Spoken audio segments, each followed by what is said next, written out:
Welcome to Everyone Should Learn Virtue from the teachings of Musonius Rufus, vegetarian, part 1 of 2 on words of wisdom.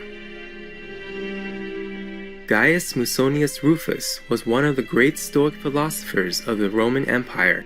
He lived in the 1st century CE and was born in Volsini, an ancient city of Etruria which is now part of present-day Italy. His philosophy focused on the study and practice of virtue. He believed that everyone is capable of being virtuous. However, people who had not learned the skills of ethical living could not be expected to live without error. Thus, he lived and promoted a simple and frugal lifestyle, which included the learning of self-control, modesty, courage, and benevolence. He was a vegetarian and taught that being mindful of one's diet was a vital virtue.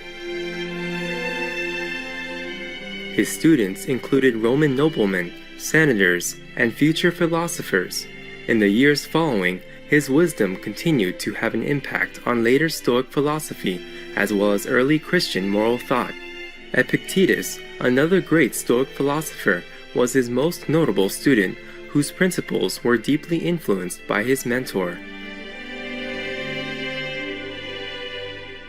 Although the works of Gaius Musonius Rufus are mentioned in the writings of Epictetus, most have been lost through time.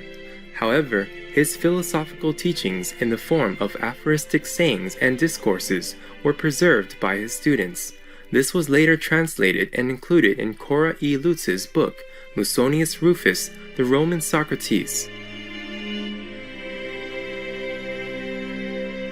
Today, it is a delight to present the discourses entitled, That Women Too Should Study Philosophy, and Should Daughters Receive the Same Educations as Sons, where the wise philosopher encourages everyone to study the practice of virtue. That women too should study philosophy. When someone asked him if women too should study philosophy, he began to discourse on the theme that they should, in somewhat the following manner. Women as well as men, he said, have received from the gods the gift of reason, which we use in our dealings with one another, and by which we judge whether a thing is good or bad, right or wrong. Likewise, the female has the same senses as the male, namely sight, hearing, smell, and the others. Also, both have the same parts of the body, and one has nothing more than the other.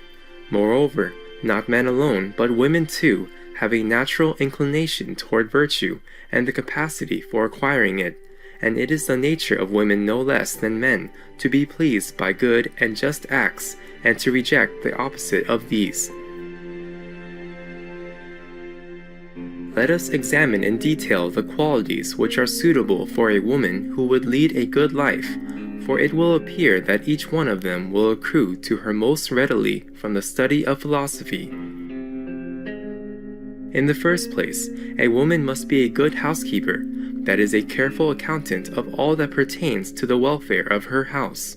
It is my contention that these are the very qualities which would be present particularly in the woman who studies philosophy, since obviously each of them is a part of life, and philosophy is nothing other than knowledge about life, and the philosopher, as Socrates said, quoting Homer, is constantly engaged in investigating precisely this, whatsoever of good and of evil is formed in thy halls.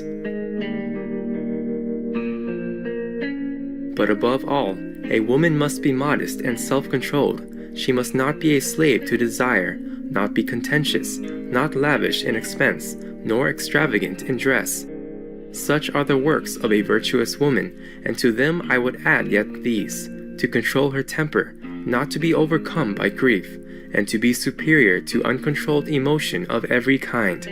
Now these are the things which the teachings of philosophy transmit, and the person who has learned them and practices them would seem to me to have become a well-ordered and seemly character, whether man or woman. As for justice, would not the woman who studies philosophy be just? Would she not be a blameless life partner? Would she not be a sympathetic helpmate? Would she not be an untiring defender of husband and children? And would she not be entirely free of greed and arrogance? And who better than the woman trained in philosophy? And she certainly of necessity, if she has really acquired philosophy, would be disposed to look upon doing a wrong as worse than suffering one, as much worse as it is the baser, and to regard being worse off as better than gaining an unjust advantage. Moreover, who better than she would love her children more than life itself? What woman would be more just than such a one? Now as for courage, certainly it is to be expected that the educated woman will be more courageous than the uneducated, and one who has studied philosophy than one who has not, and she will not therefore submit to anything shameful because of fear of death or unwillingness to face hardship, and she will not be intimidated by anyone because he is of noble birth, or powerful or wealthy, no, not even if he be the tyrant of her city. For in fact, she has schooled herself to be high-minded, and to think of death not as an evil, and life not as a good, and likewise not to shun hardship, and never for a moment to seek ease and indolence. So it is that such a woman is likely to be energetic, strong to endure pain, prepared to nourish her children at her own breast, and to serve her husband with her own hands. Would not such a woman be a great help to the man who married her, and a good example for all who know her? Should daughters receive the same education as sons? Once, when the question arose as to whether or not sons and daughters ought to be given the same education, he remarked that trainers of horses and dogs make no distinction in the training of the male and the female. In the case of humans, however, it would seem to be felt necessary to employ some special and exceptional training and education for males over females, as if it were not essential that the same virtues should be present in both alike, in man and woman, or as if it were possible to arrive at the same virtues, not through the same, but through different instruction. And yet, that there is not one set of virtues for a man and another for a woman is easy to perceive. In the first place, a man must have understanding, and so must a woman, or what pray would be the use of a foolish man or woman? Then it is essential for one no less than the other to live justly.